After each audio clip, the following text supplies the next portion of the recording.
gente, continuamos consagrando la noche y como es costumbre ya a partir de esta hora vamos a conversar con los invitados e invitadas que diariamente pues participan en este espacio. En la noche de hoy vamos a seguir hablando del tema educativo. Para ello vamos a conversar con don Rafael Félix, quien es coordinador operativo del Observatorio Educativo de la Asociación Dominicana de Profesores. En este caso ya tiene un nuevo nombre, profesor Rafael Santos Badía. Con el amigo Rafael ya conversamos en otras ocasiones, pero recordemos que inició un año escolar, concluyó un año escolar, el ministro de Educación Ángel Hernández en el día de hoy pues rindió cuenta de todos los logros al frente de la cartera educativa. Eso es escuchando la campana de la parte oficial, hay que escuchar la otra campana para saber si es cierto de que todos esos logros son tangibles y al final van a redundar en beneficio para la comunidad educativa. Don Rafael Félix, bienvenido nueva vez a Cerrando la Noche. Muy buenas noches, me alegra compartir con ustedes. Este programa también es mío. Sí, así mismo es, y de la sociedad dominicana y los amigos televidentes. Esto es una tribuna del pueblo. Definitivamente, diríamos. Así es. Don Rafael Félix, el ministro Ángel Hernández en el día de hoy pasó balance a su gestión, prácticamente 2 años y un poquito al frente de la cartera educativa. Recibió la cartera educativa prácticamente iniciando un año escolar. Tal vez en el primer año de gestión algunos FAO no se le pegaron, pero ya en el segundo armó totalmente el muñeco y preparó toda la logística para un año escolar que lo armó, lo preparó y lo culminó. ¿Podemos decir algunas luces del ministro Ángel Hernández en estos 2 años de gestión?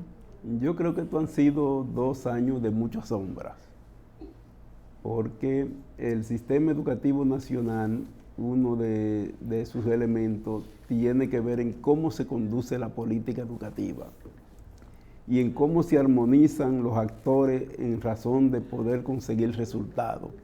Y ciertamente la gestión del ministro Ángel Hernández se ha caracterizado por el desasosiego. Yo creo que aquí no ha habido paz en este proceso, pero también se ha caracterizado por la improvisación. Creo que pocas de las iniciativas de él no han resultado y concluido en algún nivel de escándalo.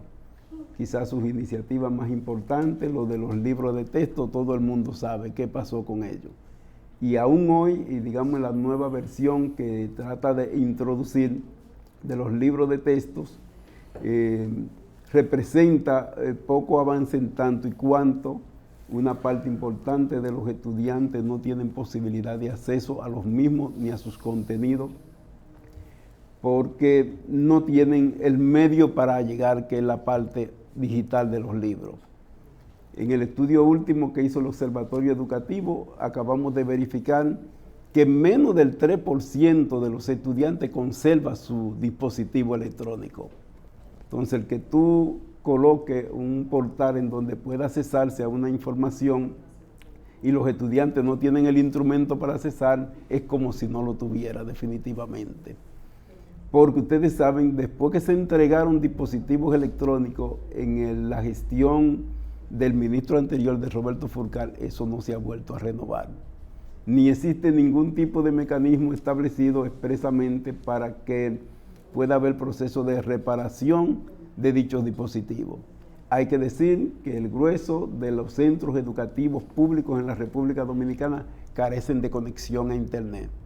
Y esa es otra de las grandes debilidades que tiene esta iniciativa. El esfuerzo por desarrollar el concurso de oposición docente, ustedes saben que generó muchísimo conflicto y aún hoy hay miles de docentes que participaron, que están reclamando la revisión de sus pruebas, a la que se le ha negado, dicho sea de paso, en violación a leyes y normas que rigen el sistema educativo y que rigen el concurso de oposición docente. Más grave, en su rendición de cuentas, el ministro dijo, convocamos concurso y han pasado cerca de 7,000 docentes que se entendía se necesitaba en el sistema. Dijo, sin embargo, ahora revisamos y no son 7,000, sino que son menos de 3,000, 2,800 lo que hacen falta. Cuando uno dice ¿Cómo es posible que quien dirige la educación dominicana no sepa cuántos maestros necesita? Y en función de eso pueda desarrollar todo el proceso de selección en función de las plazas que están disponibles, que se supone hicieron un levantamiento para eso. Eso yo creo que indica con mucha claridad la falta de expertise en la conducción del sistema educativo nacional, la falta de planificación y la falta de información objetiva con la que la actual gestión se está desarrollando en el Ministerio de Educación. Por último, y un elemento muy importante, es que es un hombre conflicto. Yo creo que con pocos sectores él no ha tenido algún nivel de conflicto, pero sobre todo ha sido parte importante de toda una campaña de descrédito del magisterio de la República Dominicana, cosa contradictoria porque él es el líder del sector educativo dominicano, en donde el magisterio es un componente fundamental. Todas estas campañas que tienden a desmoralizar al magisterio tienen unos impactos negativos en el sistema educativo nacional, en tanto el factor emocional, el factor motivacional es un componente esencial de los procesos educativos y de los procesos de aprendizaje en cualquier sistema. Por tanto, cualquier funcionario a este nivel tiene que cuidar muy bien el cómo aborda ese tipo de situación, y junto con eso han hecho toda una ofensiva tratando de debilitar el sindicato, cosa que se constituye en un factor de conflicto permanente entre las autoridades y el ministerio. Me quiero quedar, Rafael, en la parte que tiene que ver con el concurso de oposición docente y con el banco de elegibles, claro, porque en el día de hoy vi algunas informaciones, creo que en Constanza y en el Ceibo, de personas que pasaron el concurso, están en el banco de elegibles y todavía no han sido llamados. Entonces, ¿cómo hacemos un nuevo concurso cuando hay personas que están todavía en el banco, que ya pasaron el examen? Entonces, no entiendo. Eso yo creo que es la muestra más clara de la falta de planificación del ministerio y la escasa precisión con la que se está conduciendo el sistema educativo nacional.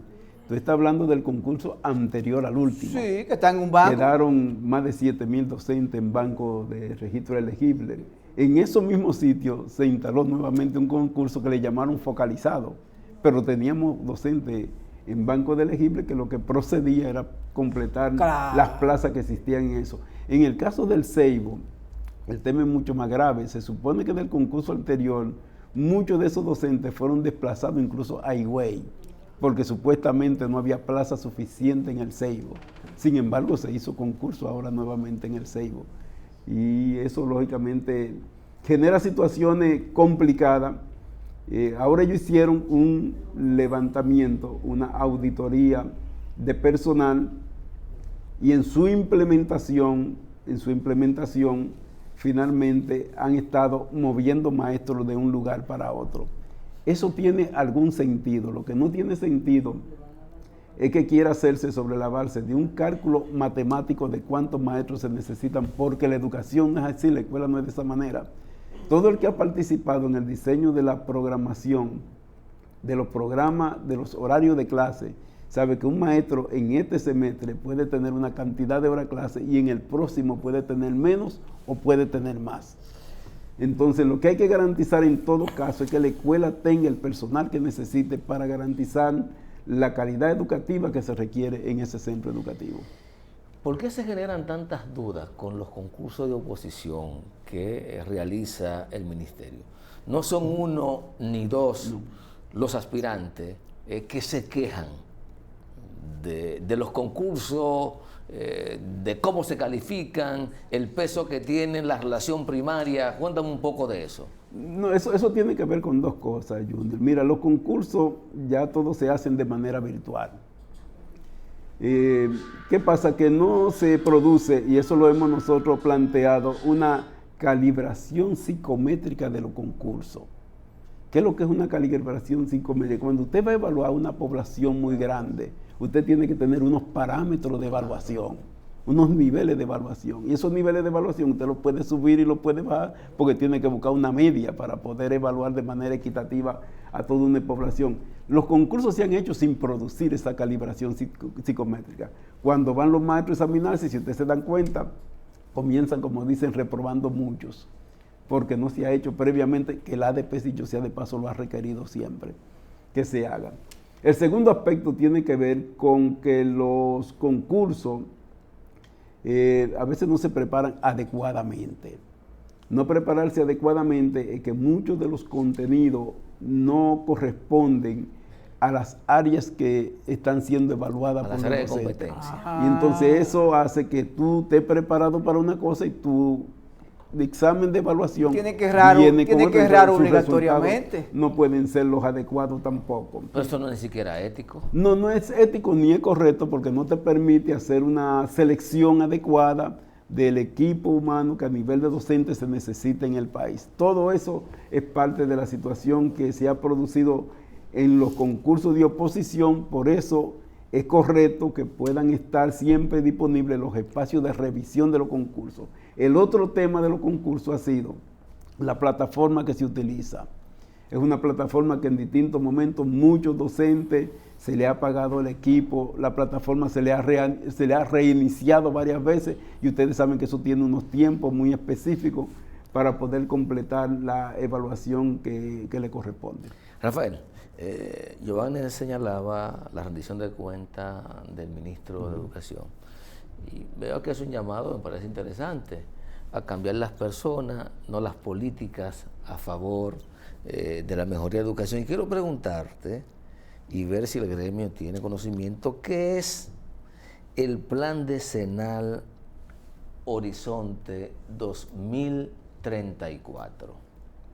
Aquí el país ha tenido varios planes. Pero ese. Sí, pero para llegar ahí nada más para decirte una cosa. Aquí hemos tenido una discontinuidad de la política educativa, que eso es una maldad. Un plan se cambia cuando cambia el ministro. ¿Entiendes? Y ha sido recurrente. Cuando llegó este ministro, le encontró un plan que elaboró la gestión anterior de su propio gobierno. Y tan pronto como llegó al Ministerio de Educación, cambió ese plan y comenzó a implementar otra política totalmente distinta. ¿Por qué quiere que aplique cambiar la persona y mantener la política a partir de ahora? Ojalá y fuera así, porque las políticas son la política de Estado, se supone. Y la política de Estado deben ser permanentes independientemente de quién esté gestionando un determinado ministerio, como el caso del Ministerio de Educación más. ¿Quiénes inciden en la elaboración de ese plan? Bueno, ahora se han hecho convocatorias de distintos actores que están participando en unas 10 comisiones en la elaboración de este plan decenal. Quizá el punto de partida, como les ha planteado la ADP, debiera ser algún nivel de diagnóstico de la realidad actual y de los principales desafíos que tiene el sistema educativo nacional y del contexto actual, complejo dicho sea de paso, y en función de eso es como debe proyectarse cualquier tipo de plan. En mi caso, yo debo decirte que no sé si el país necesite planes tan a largo plazo, porque es que nosotros vivimos un proceso de mucho cambio, de cambio muy rápido, en todo el mundo, no solamente aquí, también en la sociedad dominicana. Por tanto, si a mí me dijeran, yo dijera, los planes deben ser de plazos más cortos, que permita irlo ajustando de manera permanente a las realidades que van ocurriendo. Hoy estamos, yo diría, viviendo una verdadera convulsión en el mundo, hoy, con múltiples crisis, con múltiples factores, y todo eso impacta de manera muy directa en la sociedad dominicana. Déjenme decirle otra cosa, tampoco creo que sea prioridad una reforma a la ley de educación como se está planteando. No creo que eso cambie nada en materia del sistema educativo nacional. Los factores que inciden en las dificultades educativas no están en la ley. Para mí, la ley 6697 sigue siendo un gran instrumento, un instrumento democrático de visión, yo diría, muy actualizada, que no han logrado, a pesar de todo, la esencia de lo que planteó y de lo que se plantea en la ley 6697. Creo que sigue siendo una guía válida para poder operar en materia legislativa el sistema educativo en la República Dominicana. Dijiste algo muy interesante y me surge una duda.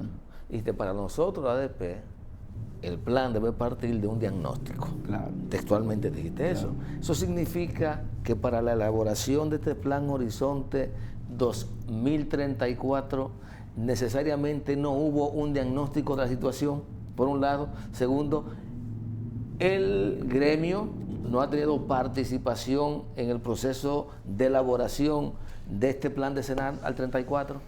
Mira, no conozco que exista ningún diagnóstico previo, como debiera ser. Incluso debiera haber, además de un diagnóstico, una evaluación del plan anterior. Claro. Para mí, yo comenzara por una evaluación del plan anterior, por un diagnóstico de la realidad específica y su perspectiva, hacia dónde camina, y en función de eso, proyecto un plan. Creo que es lo que tendría sentido. Lo otro es, la proyección de un plan de esta dimensión debiera ser ampliamente participativo. El plan decenal de educación, que para mí fue el mejor plan que se ha hecho por todo el tiempo de la República Dominicana, ese plan, ustedes recuerdan que pasó por el Congreso del Plan Decenal, que fue una gran movilización nacional. Y eso permitió todo un conjunto de cambios que nos hizo posible dejar atrás el modelo Trujillo de educación y la ley Trujillo de educación. Lógico que eran tiempos distintos y en ese momento había un gran movimiento social y un gran movimiento de intelectuales progresistas que intervinieron de manera sostenida en tener los resultados que tenemos de la ley, del currículo vigente, del estatuto del docente, que fue también parte de todo este proceso. Yo diría ese paquete, ese legajo institucional que ha permitido, diría yo, tener una base interesante en materia del modelo educativo nacional. Pero entiendo que de las tres cosas que debe hacerse: diagnóstico, abrir el proceso de participación social en la definición de hacia dónde debe ir la educación, porque de eso es que se trata, en los próximos 10 años. Y tercero, como un elemento muy importante, es dejar abiertos los espacios de aporte más o menos significativa a la luz de las distintas comisiones que están trabajando en el diseño de ese plan decenal. Hay un tema, Junior, que no quiero dejar pasar así que se nos vaya de la mano, y es el tema que tiene que ver con la jubilación y pensión de los maestros. Hemos visto en los últimos años que se han abierto las universidades para que más personas pues estudien magisterio, estudien pedagogía, se preparen algunas áreas que tienen que ver con la enseñanza, con la educación, y vemos que se abrió totalmente, se abrieron muchas plazas. El Ministerio de Educación Superior dio muchísimas becas, el Ministerio de Educación también invitó al profesor a prepararse, y vemos que hay una gran cantidad de dominicanos que ha estudiado magisterio y educación a nivel ya profesional para ejercerlo ya en las escuelas públicas y privadas. ¿Cuál es el sueldo? ¿Cuál es el otoño de esta persona que han cifrado su esperanza en estudiar educación porque la ven rentable, la ven buena? Pero cuando usted se retira, cuando usted se jubila, cuando usted se va, ¿qué se lleva el maestro? Bueno, mira, los docentes de la República Dominicana, a mi entender, cuentan con el mejor sistema de pensiones y jubilaciones de los trabajadores dominicanos. Al finalizar 30 años en servicio, los maestros se van con el 100% de su salario, no importa la edad. Estamos en un sistema de reparto solidario, nosotros no tenemos AFP, sino que todo nuestro modelo se dirige desde un instituto especializado que se llama Instituto Nacional de Bienestar Magisterial, que es quien dirige, quien administra los fondos de pensiones de los maestros y las maestras de la República Dominicana. Hay que decir que este es de los fondos que más crecen.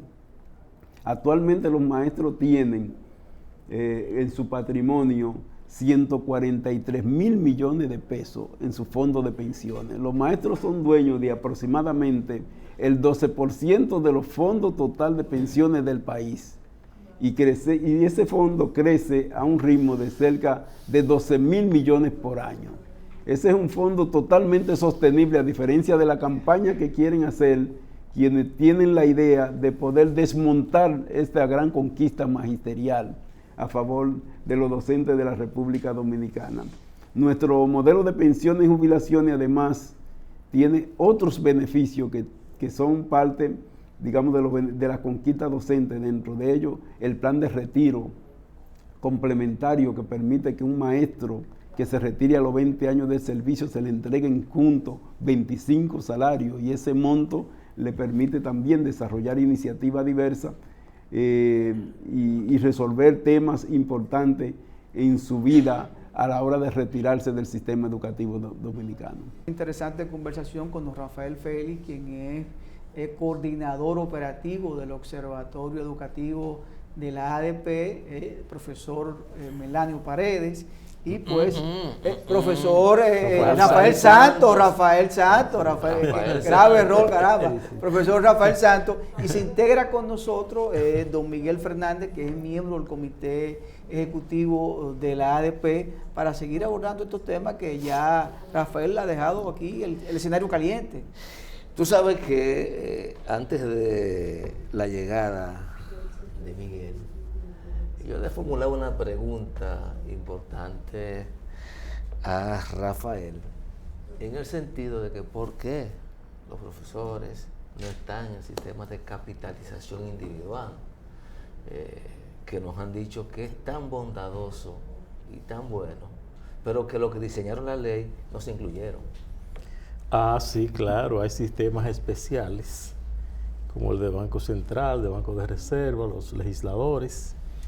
Entonces, le dejan al pueblo, a los trabajadores, un sistema de capitalización individual que evidencia, cuando tú lo comparas con el sistema de reparto, el modelo que se ha solicitado es que se universalice para el país, es de los docentes, el de reparto, que es un mecanismo solidario de capitalización y crecimiento de la cuenta para retiros dignos.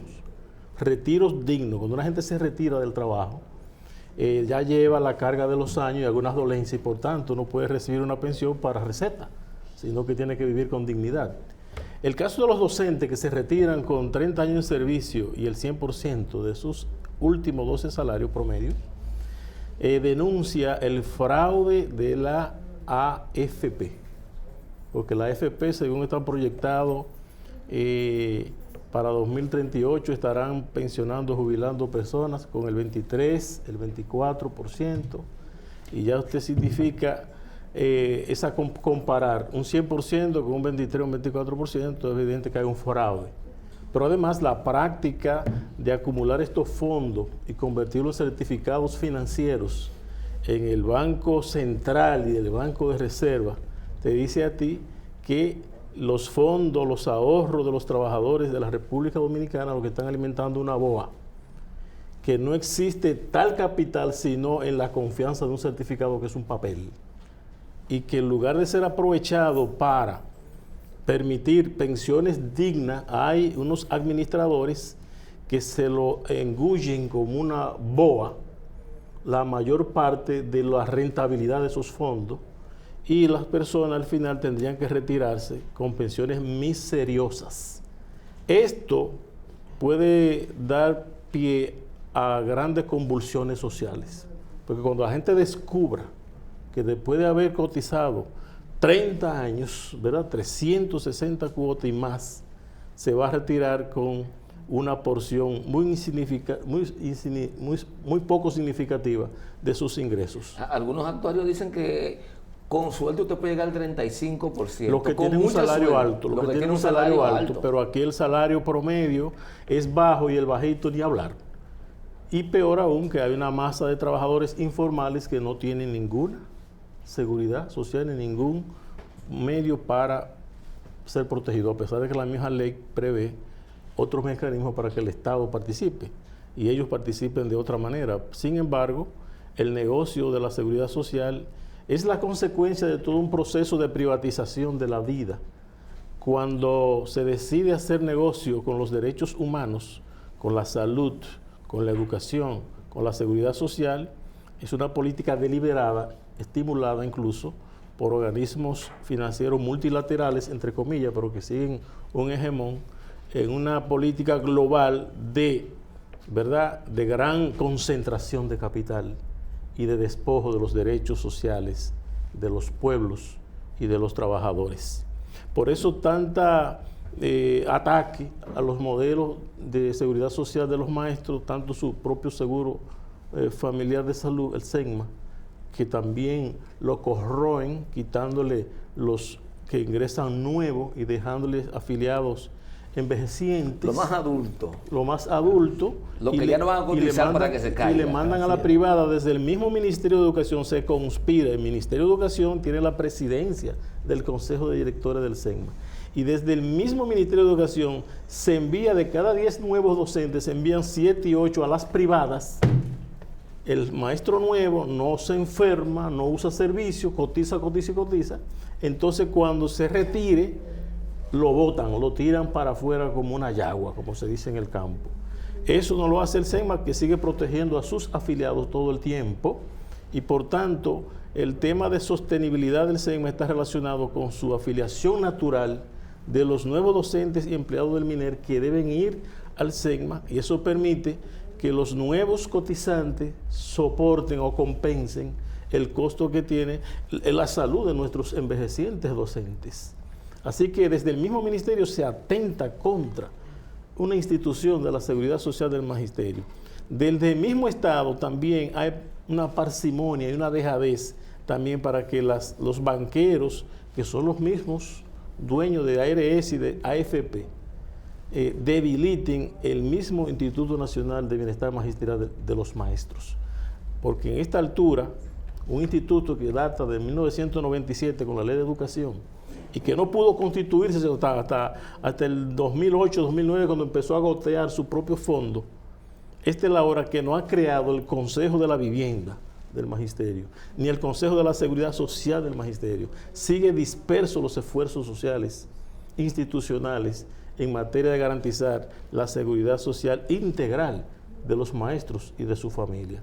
Estamos hablando de un choque, ¿verdad?, de intereses donde el Estado opera, lógicamente, como Estado, como instrumento de dominación de clase, al servicio de un bloque social dominante, sobre un bloque social dominado que a fuerza de medio siglo de lucha y de mucho esfuerzo ha logrado constituir 5 instituciones, como es el caso de los maestros, que lograron del 70 acá fundar su sindicato, fundar su seguro médico, su cooperativa, su plan de retiro, su carrera docente y su estabilidad.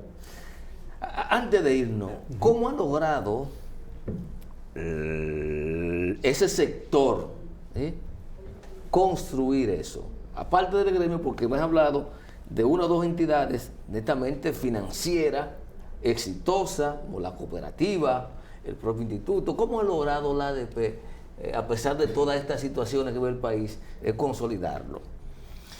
Es bueno recordar al país y al magisterio que esta conquista han dejado atrás miles de maestros cancelados, miles de maestros apresados, torturados y hasta asesinados.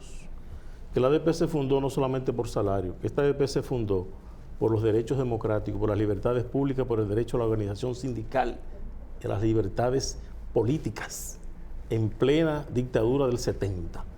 Y esa mirada amplia del ADP respecto al país, al pueblo como nación, como un todo, le ha permitido la resistencia, fortificarse y desarrollar esas conquistas sobre la base de la unidad.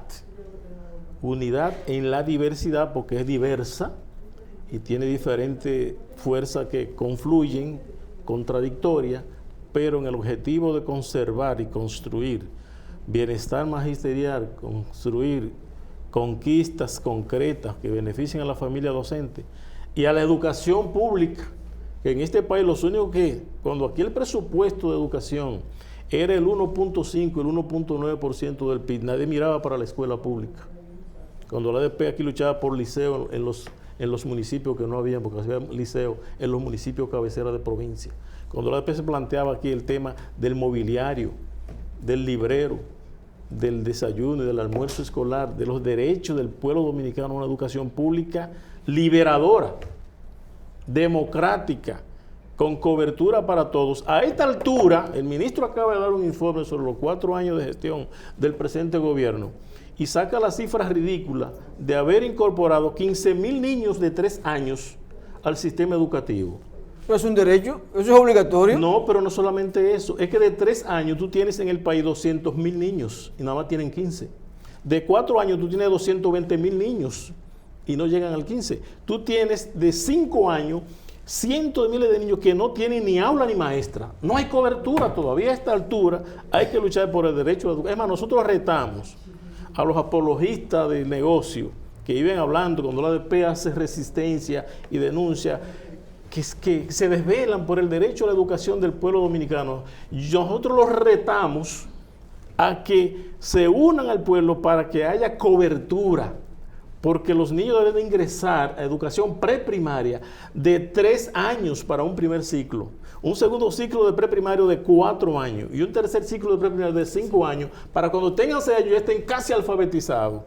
Porque está probado científicamente que la estimulación temprana desarrolla todo el potencial cognitivo, psicomotriz, afectivo, social, empático, que es lo que necesita la generación nueva del pueblo dominicano para un país pacífico y consecuente con la justicia social y sus derechos. Don Miguel Fernández y don Rafael Félix, vamos a tener que despedirlo por la noche de hoy. La verdad que agradecido su participación, sobre todo el contenido. Sé que es interesante, estamos hablando de un tema transversal que es la educación básica, donde intervienen los maestros, los padres y los niños, que son los protagonistas. Muchas gracias. Gracias a ustedes. Señores, conversamos con don Rafael Félix, quien es coordinador operativo del Observatorio Educativo de la ADP, y con don Miguel Fernández, miembro del Comité Ejecutivo de la ADP. A ustedes gracias por la sintonía. Este equipo encabezado por quien les habla, Giovanni Almonte y Junior Espinosa. Nos despedimos y hasta mañana.